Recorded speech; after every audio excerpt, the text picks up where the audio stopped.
Então, bom dia, seja muito bem-vinda ao programa O Amor Está no Lar. Eu sou Carol Flaviano e essas aulas são para te ajudar a recuperar o seu casamento, mesmo que você esteja à beira do divórcio. E o tema da aula de hoje é como transformar a minha relação com os parentes do meu marido. Então, quando você está numa situação, num casamento que ele está em crise, e você tem esses conflitos dentro do seu casamento, ali nas relações com os parentes do seu marido, basicamente você tem dois comportamentos aí que não te ajudam. O primeiro deles é, quando você tem esse conflito aí no casamento, você tem a tendência a, quando tem um encontro com esse familiar, deixar seu marido ir para você não precisar se indispor com essa pessoa. Só que ao mesmo tempo que você deixa ele ir para não precisar se indispor, quando ele volta, você acaba trazendo suposições aí, você acaba colocando caraminhola na cabeça, pensando assim, nossa, o que será que falaram para ele? O que será que envenenaram meu marido contra mim? Então, esse é um comportamento que não te ajuda. Um outro comportamento que também não te ajuda é você ir, sim, com seu marido, não deixar ele ir sozinho, só que ao mesmo tempo que você vai, você não consegue se sentir à vontade, você se sente infeliz, porque você não consegue ser falsa, né? Você não consegue estar ali naquele ambiente com aquela pessoa que você sabe que não gosta de você e fingir que tá tudo bem. Então, esses dois comportamentos aí, eles não te ajudam. Então, se você passar por isso no seu casamento e você quer saber como resolver isso, fica aqui até o final que eu vou dar várias orientações aqui para vocês aprenderem a transformar essa relação. Primeira coisa que a gente precisa entender aí, quando eu falo parentes do marido, quem são esses parentes que eu falo, né? A gente tem que entender que quando o homem e a mulher casam, deixa, né, pai e mãe, ali que essa mulher e esse homem estão formando a casa deles, a família deles, o lar deles. Isso, a partir de agora, é família. E tudo que venha fora isso são os parentes. Mas a gente fala, nossa, mas é esquisito falar que a minha mãe e meu pai é meu parente. A gente pode chamar também de família de origem. Mas é importante entender que a família em si é o marido, a esposa e os frutos daquele casamento. E não só os frutos desse casamento, como também acolher seu enteado, o seu marido acolher um filho de um outro relacionamento. Então, essa é a composição da família. Agora, as famílias de origem, que é o que eu chamo de parentes, e você pode chamar das duas maneiras, é só para diferenciar, porque a gente muitas vezes fala, meu tio, minha tia, não sei o que, é minha família. É sim sua família, mas é a sua família de origem, tá? É importante entender isso aí pro que a gente vai falar adiante, tá bom? E quando a gente tem esses conflitos aí com a família de origem do marido, a gente tem 2 graus aí de conflito. Primeiro, os conflitos com parentes que não são tão próximos do seu marido, como sobrinhos, primos, tios. Então, lidar com uma situação dessa acaba sendo mais fácil, porque são pessoas que o seu marido não tem um laço, um vínculo tão forte. Então, se o seu marido ele não tem esse vínculo tão forte com essas pessoas, você não tem um contato frequente com essas pessoas, é uma situação mais fácil de lidar. Agora, quando o conflito vem com uma pessoa da família de origem do seu marido que é muito ligada a ele, como por exemplo a mãe, o pai, os irmãos, aí fica um processo um pouquinho mais delicado, um pouquinho mais desafiador para ser transformado. Por quê? Porque são pessoas que estão com seu marido desde o início, né? São pessoas, é um lar em que seu marido ele tá lá desde criança, ele aprendeu com aquelas pessoas, ele conviveu com aquelas pessoas, ele foi se desenvolvendo e foi aprendendo com aquelas pessoas. Da mesma maneira que você também, né? Você com seus pais, com seu irmão, ali foi o lar que você cresceu. Ali foi, sendo do jeito certo ou errado, mas foi ali que você aprendeu as primeiras coisas. Foi ali que você foi educado. Então, quando você tem um conflito com uma pessoa desse laço, com esse vínculo com seu marido, é um pouco mais desafiador, mas não é impossível de resolver, certo? Então, é importante a gente ter esse entendimento. E aí você fala assim pra mim, Carol, então por que eu tenho que dedicar tempo para transformar essa relação aí com os parentes do meu marido? Por que eu devo me preocupar com isso? Porque se você não dá importância para isso no momento que você precisa dar, que de preferência é quando não tá numa situação tão crítica, quando você dá importância para isso e resolve esse problema, o seu casamento ele flui. Agora, se você deixa esse assunto ele ficar pior, se você deixa essas picuinhas, essas discussões, elas se intensificarem com esse familiar do seu marido, a única coisa que vai acontecer é você ter que colocar o seu marido inconscientemente a ter que fazer uma escolha. Ou a sua mãe ou eu, sabe? E isso é inconsciente, porque se você não tem essa relação, se você não consegue ter essa relação com ela, o seu marido ele fica nessa sinuca de bico, sabe? Ele fica nessa encruzilhada e ele não sabe o que fazer, porque vocês têm essa relação. Então, você tem que dedicar esse tempo de resolver esses problemas, esses conflitos com essas pessoas, principalmente essas pessoas com vínculo mais forte com seu marido, para não deixar o seu casamento ir ladeira abaixo, não deixar que o seu casamento vá pro divórcio, entendeu? Porque quando você tá num conflito aí com a sua sogra, por exemplo, que sua sogra não gosta de você, você não gosta dela, tá aquela relação, você não quer ficar perto. Você quer ficar longe. E o seu marido, como veio daquela família, como esteve ali o tempo todo, ele sente falta dessa família. Então você, como esposa, não pode achar que ele tem que se afastar. Entendeu? Por quê? Aí não acontece uma disputa de amores. É diferente. A mãe dele, ela não vai deixar de ser mãe dele.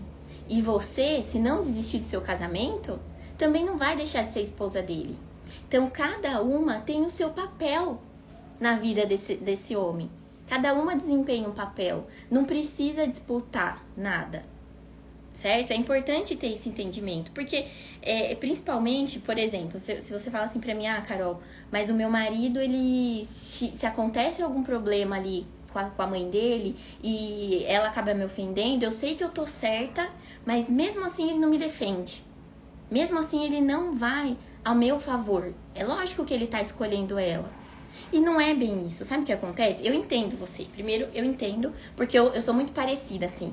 É como se fosse com você, por exemplo, se a sua mãe, ela ofendesse o seu marido de alguma maneira, você ia ser a primeira a falar, não, peraí, não fala assim com ele não. Ou então, não, peraí, não é assim. Você ia se levantar em favor do seu marido.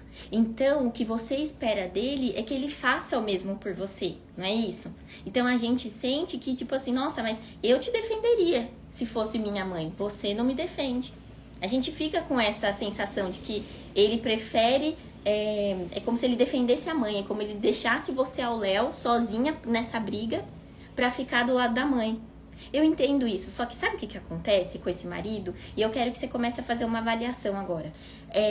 Dependendo do jeito que ele foi criado, dependendo do modo que o seu marido foi criado dentro da família dele, esse marido, ele tem um respeito muito grande pelo pai e pela mãe.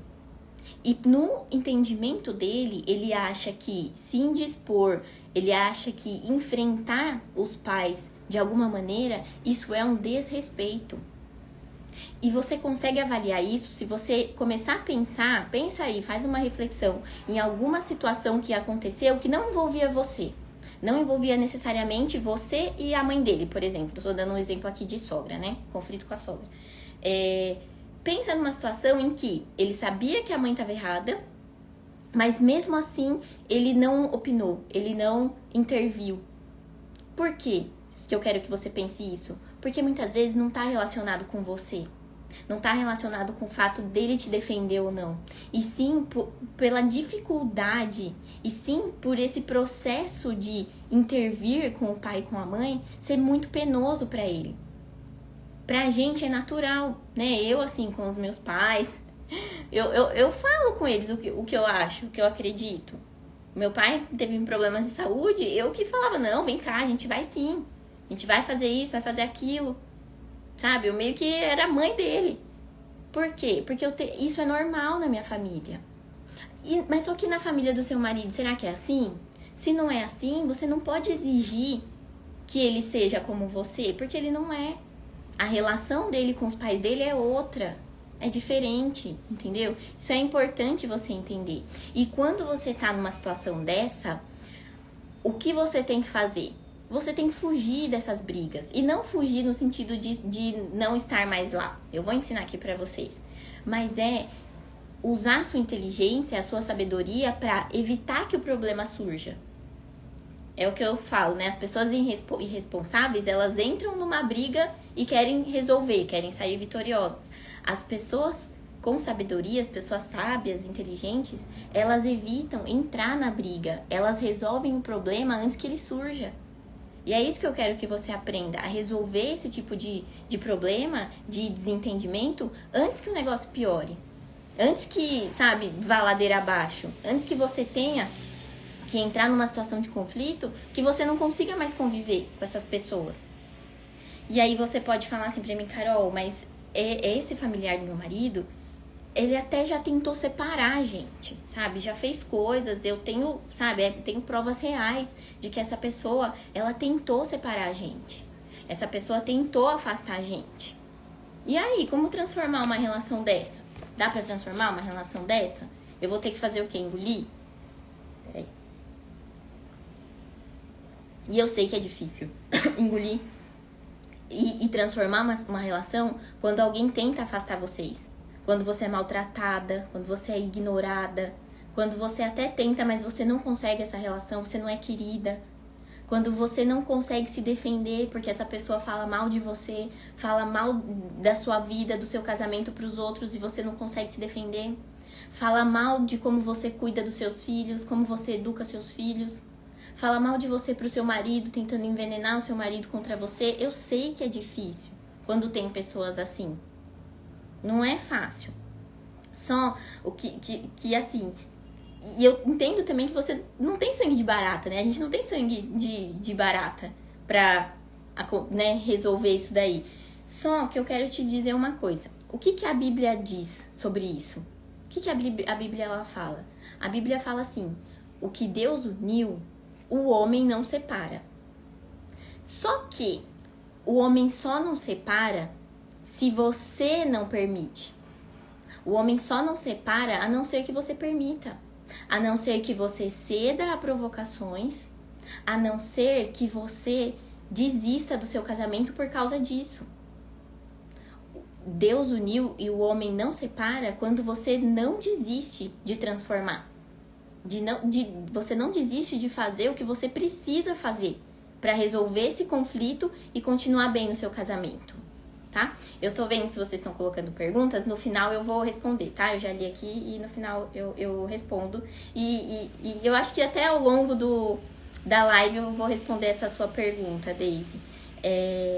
Então, é isso. Se você não permite, você luta pelo seu casamento. E por mais que essa pessoa não mereça, por mais que essa pessoa ela tenha propositadamente tentado afastar vocês, e em muitos casos até conseguiu, né? Em muitos casos até já afastou, vocês até estão separados. Por mais que essa pessoa não mereça que você tente transformar essa relação, você tem que fazer pelo bem da sua família.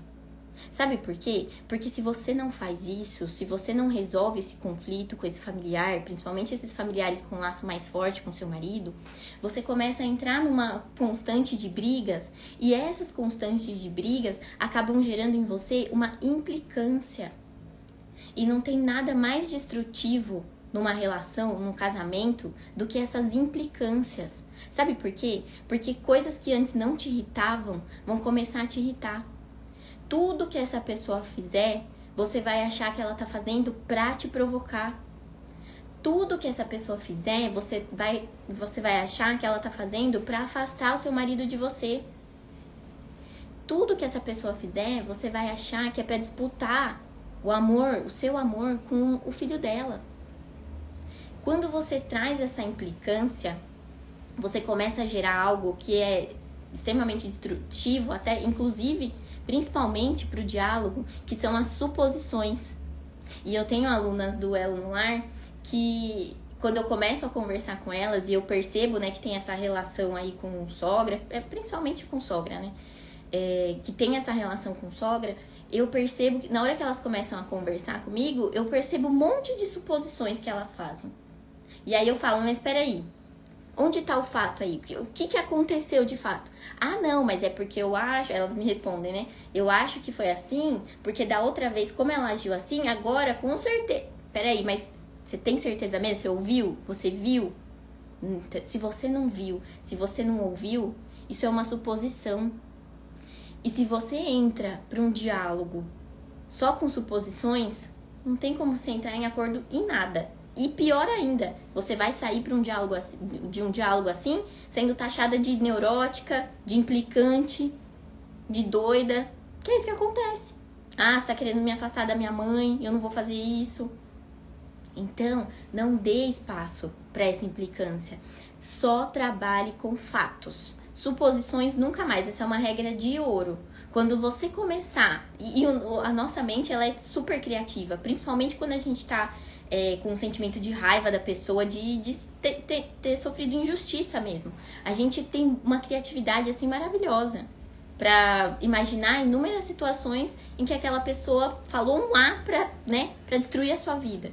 A gente tem essa habilidade, infelizmente, né? De ter essa criatividade nesse momento. Então, começa a prestar atenção se realmente a pessoa fez alguma coisa ali de fato ou se tá sendo uma implicância. Porque uma coisa é ela ter feito algo que te magoou, algo concreto no passado. Outra coisa é você achar que, porque ela fez uma vez, ela sempre vai se repetir.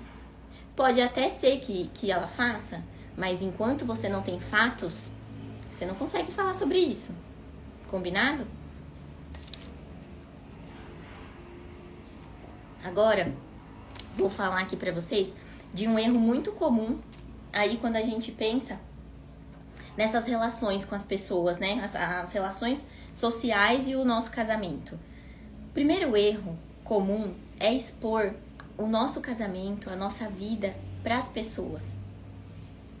Essa exposição, e mesmo quando o casamento tá bom, mesmo quando o casamento tá legal, a gente não tem que ficar falando do nosso casamento. A gente não sabe quem torce a favor e quem torce contra. Entendeu? Isso é importante vocês entenderem. Você não pode ficar expondo, nem quando tá bom e nem quando tá ruim. As intimidades do casal, elas têm que ser expostas para Deus, né? É para Deus e para uma pessoa especializada. Por quê? Por mais que a pessoa seja bem intencionada, por mais que a pessoa ela queira te ajudar, se essa pessoa, por exemplo, é sua mãe, antes de ela ser uma pessoa que quer resolver o seu casamento, quer te ajudar a resolver o seu casamento, antes disso ela é sua mãe e ela quer te proteger. Então, se você pede um conselho aí para um familiar, por mais que a pessoa seja bem intencionada, por mais que a pessoa queira te ajudar, talvez não seja o melhor conselho pro que você quer, né? Porque se você tá aqui, você quer recuperar o seu casamento. Entendeu? Então, por mais que a pessoa seja... É a mesma coisa quando a gente pensa assim, por exemplo, você quer empreender, você quer se tornar uma empresária, e aí você vai e pergunta pra uma pessoa que trabalhou a vida inteira numa empresa, né, CLT, que não é empresária. Você pergunta pra essa pessoa, o que você acha? A pessoa vai dar a visão dela. Você tem que perguntar e você tem que fazer as perguntas certas para as pessoas que estão passando ou que já passaram por isso que você está passando. Você tem que fazer a pergunta certa para a pessoa certa e não sair pedindo conselho para todo mundo. Isso é uma coisa muito errada que a gente acaba fazendo, tá? Segunda coisa aqui, segundo conflito aí, erro comum que acaba gerando, sendo criado nesses conflitos aí com os parentes, é você achar que os pais do seu marido e os seus pais não podem opinar ali na vida, na educação dos filhos. Por quê? Por que isso é um problema? Porque quando você não deixa esses familiares opinarem, você tá abrindo, você tá bloqueando eles de fazerem parte da vida desses netos. Entenda, opinar é uma coisa, decidir é outra. Decidir sobre a criação dos filhos é sua responsabilidade e responsabilidade do seu marido. Agora, ouvir, a gente tem que ouvir. Porque, para pra pensar na sua mãe. A sua mãe, ela quer o bem dos seus filhos, né? Ela é mãe 2 vezes. Então, ela tem sim o direito de opinar. E você, como filha, escuta. Só que depois a decisão é você e seu marido. A mesma coisa a sua sogra. A sua sogra, como vó, ela tem o direito de opinar. Por mais que assim você não concorde com a visão dela, é um direito dela opinar. Então a gente tem que parar também com essas picuinhas que eu escuto muito de minha sogra quer se intrometer na criação do meu filho. Ela não quer se intrometer, ela quer dar a opinião dela porque ela é vó. Se você fosse vó, você também faria isso. Você ia querer o bem. Não falam que vó é mãe 2 vezes? Que ser vó é melhor do que ser mãe? Elas querem participar desse momento. Então a gente tem que abrir nossa cabeça para, nesses momentos, evitar conflito desnecessário. Deixar falar, ouvir e acolher de fato o que ela tá falando, sem julgar quem é. Porque lembra que eu falei da implicância? Que aí você acha que a pessoa tá falando aquilo só pra te provocar? Então, tira isso da sua cabeça e começa a trazer assim, nossa, não, vamos pensar aqui sobre o que ela falou. E se fosse outra pessoa falando, faria sentido pra mim? Porque às vezes é só sua implicância mesmo. E a mesma coisa com seus pais. Não é porque os seus pais falaram que você tem que acatar. A decisão é sua e do seu marido. E quando você faz isso, você traz mais intimidade pra vocês. Porque você vai mostrar pro seu marido assim, olha, realmente, na visão dele ele vai falar assim, olha, tá vendo? Então agora sim ela tá trazendo uma decisão pra gente decidir junto. Ela não decidiu sozinha com a mãe dela. E você é a mesma coisa com seu marido. Agora sim, ele tá entendendo que, por mais que a mãe dele tenha falado, quem tem que decidir somos nós dois. Inclusive, quando terminar aqui a live, ou se você quiser agora, compartilha com ele, pra ele ouvir isso também. É importante os dois entenderem isso. Os avós, eles podem opinar sim, mas o papel de decidir é de vocês.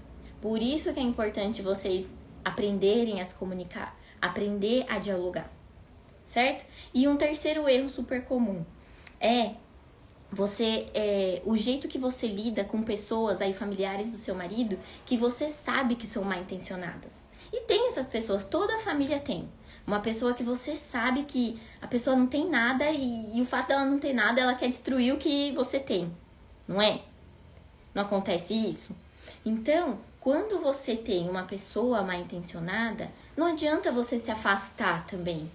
Nas relações, e não só as relações dentro da família, nas nossas relações sociais, a gente precisa conviver com todos os tipos de pessoas. Só que conviver com essas pessoas não significa que você tem que fazer da sua vida um livro aberto. Conviver com essas pessoas não significa que você tem que sair falando da intimidade sua com seu marido, falando dos problemas ou até falando das coisas que você tem. Se você sabe que a pessoa ela é mal intencionada, você tem que manter a mínima cordialidade ali, a mínima convivência para continuar nessa relação familiar, para evitar conflitos, né? Lembra que eu falei da sabedoria? É evitar conflito, mas não dar esse tipo de abertura, certo? Deixa eu ver aqui os comentários de vocês, ver se tem alguma. A Deise escreveu, quando o caldo já entornou. Vou responder, Deise, daqui a pouquinho eu vou falar sobre isso, sobre esses conflitos aí no casamento quando... você escreveu de novo, né? Quando tem recorrência por 14 anos de fatos comprovados. Tá. A Elisete escreveu. Elas falam geralmente que aconteceu com elas. Já aconteceu muito comigo. Eu não entendi, Elisete. Depois você me explica. Eu pulei a parte que... Não sei em qual contexto que a gente tava quando você falou isso. Tá. Agora eu sei em qual contexto que foi. Da questão das pessoas bem intencionadas, né? As pessoas, elas vão dar, é isso mesmo, as pessoas, elas vão dar a opinião delas sobre aquilo que elas fizeram. Então, por exemplo, se você vai perguntar sobre um conselho pro seu casamento, para uma tia sua que se separou, que não conseguiu resolver, como que ela vai te ajudar a resolver? Entendeu? É difícil. Se a gente começar a trazer para outras áreas, é mais fácil, né, quando tu tá fora do problema. Se você pergunta para uma pessoa, igual eu falei, de empreendedorismo, como que a pessoa que trabalhou o dia inteiro, a vida toda, numa mesma empresa, te deu uma dica sobre empreendedorismo, uma coisa completamente alheia ao que ela fez.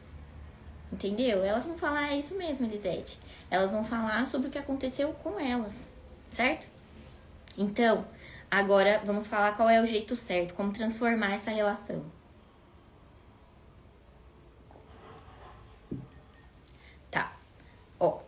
Deise, vou responder essa pergunta também, ó. A Deise perguntou, e quando você sabe que a pessoa que te fez o mal deseja e tenta continuar a separar o casal e a pessoa tem traços de psicopatia, posso cortar essa relação? Não. Por quê? Olha só, qual que é o primeiro conselho, a primeira orientação que eu dou pra vocês? Vocês têm que acolher a família do marido de vocês como se fosse a sua família. Se fosse a sua mãe, se fosse a sua tia, você ia ter que aprender a conviver. Você não pode cortar a relação. Não existe cortar a relação. Isso é desistir. Isso é desistir de uma parte da família que agora você considera que é sua, tá? Então essa é a primeira orientação. E a partir do momento que você acolhe essas pessoas, esses familiares, como se fossem seus familiares, a coisa muda um pouco de visão, mas não para por aí, tá? Esse é um primeiro entendimento que eu quero que vocês compreendam. Quando você... a Deise escreveu, né? Deus me livre, não fala isso pra mim não, mas Deise. E você vai entender por quê, tá? Você vai entender por quê, eu vou continuar explicando aqui. Quando você coloca esse entendimento que essa pessoa, né, você veio para um casamento, você veio de uma família de origem, seu marido veio de uma família de origem e vocês se juntam e vocês são uma só carne, que é o que tá na Bíblia, essa família ela vem junto. Você não consegue falar, não, né, essa pessoa eu não quero. Ah, não, a sua mãe eu não quero, tá, tira a mãe daqui. Ah, não, a sua sobrinha eu não quero, tá, tira a sobrinha. Não, agora ela é a família dos dois. Vocês precisam acolher umas às outras. Outra coisa, além disso, além de você reconhecer essa família como sua, você precisa aprender a ter compaixão dessas pessoas. E o que é a compaixão? Compaixão é uma palavra que a gente pouco usa, é um sentido que a gente pouco entende e que a gente pouco pratica. A compaixão é quando você percebe que o jeito que aquela pessoa age, o jeito que aquela pessoa é, a maldade que tá dentro dela, ela só fere a ela mesma. Uma pessoa que ela consegue pôr pra fora, ela consegue externalizar todo esse sentimento ruim, você imagina como que não é dentro dela. Imagina o quanto que essa pessoa sofre por não conseguir se libertar dessa raiva, desse ódio dentro dela. Quando você tá com ódio de alguém, você fica bem? Você fica feliz? Agora imagina essa pessoa o tempo todo com esse sentimento ruim. Imagina o quanto que não deve ser difícil viver com um sentimento desse sem conseguir apoio para se libertar. Esse é o primeiro entendimento que você precisa ter da compaixão. O segundo, compaixão é você olhar o mundo pelos olhos daquela pessoa. Então começa a pensar naquela pessoa e falar, deixa eu ver aqui, deixa eu analisar a história dela. Como que foi a vida dela? Como que foi a criação dela? Como que foi a infância dela? O que aconteceu ao longo da vida dela para fazer com que essa pessoa se tornasse o que ela é hoje? Cria um olhar de curiosidade para essa situação, para você tentar enxergar o mundo pelos olhos dela. Para você olhar fora de você, sabe? Olhar fora do seu julgamento de ver uma pessoa que tá tentando te ferir. Tenta contornar a situação e falar, deixa eu tentar olhar aqui pelos olhos dela. Por que essa pessoa faz isso? O que será que passa na cabeça dessa pessoa pra ela fazer isso? Pra ela me maltratar desse jeito? Pra ela ser ruim assim com as pessoas? O que passa pra cabeça dessa pessoa? Quando você exercita esse olhar de compaixão, o seu sentimento ele começa a mudar. Você se liberta dessa raiva. Desde, sabe? Você consegue se libertar disso. E outra coisa, quando a gente fala de compaixão, por mais que a pessoa não mereça, o que a gente aprende na Bíblia, o que está escrito lá é, por mais que a pessoa não mereça, a gente tem que perdoar. A gente tem que ter compaixão. Deus não fala pra gente ter compaixão só pra quem faz bem pra gente. A gente não pede pra Ele perdoar os nossos pecados? Mas Ele fala, eu só perdoo se você perdoar quem te ofendeu também, quem te ofende. O Deus pede pra gente perdoar quem nos ofende. Então, quando você tem esse entendimento, você passa a entender que a vingança, né? Porque é o sentimento de raiva, ele traz isso. A vingança que a gente quer, que alivia a nossa alma, não é o que Deus ensina. Deus ensina com que a gente entenda que a vingança, ela vem dele. A vingança, ela não... na hora ela alivia, mas ela não te traz felicidade. A vingança, ela não te traz paz de espírito. Então, Deus, na Bíblia, ele fala: eu sou responsável por essa vingança, não você. Eu tenho poder sobre essa vingança, não você, tá? E quando a gente fala de perdão, e quando a gente pensa na falta de perdão, a gente espera sempre a nossa vontade em perdoar, né? Você fala: nossa, eu não consigo perdoar. Você não consegue perdoar porque você não tem vontade de perdoar. Só que o perdão, ele vai além da nossa vontade. O perdão, ele vai ele passa pela nossa vontade, ele passa por cima da nossa vontade para conseguir obedecer a Deus. Então, o perdão, ele é muito mais por amor a Deus do que por uma simples vontade que a gente queira de perdoar a pessoa. Por isso que a falta de perdão, ela acaba sendo uma atitude egoísta da nossa parte. Sabe por quê? E aí você pode falar: nossa, mas eu não sou egoísta. Mas vou explicar agora. O perdão, ele passa a ser algo egoísta porque, tudo bem, Deus pede pra me perdoar, eu faço tudo que Deus me pede, mas quando ofere o meu sentimento, aí eu não perdoo. Entendeu? A gente submete, a gente faz essa decisão com base no que a pessoa fez pra gente. Entendeu? Então,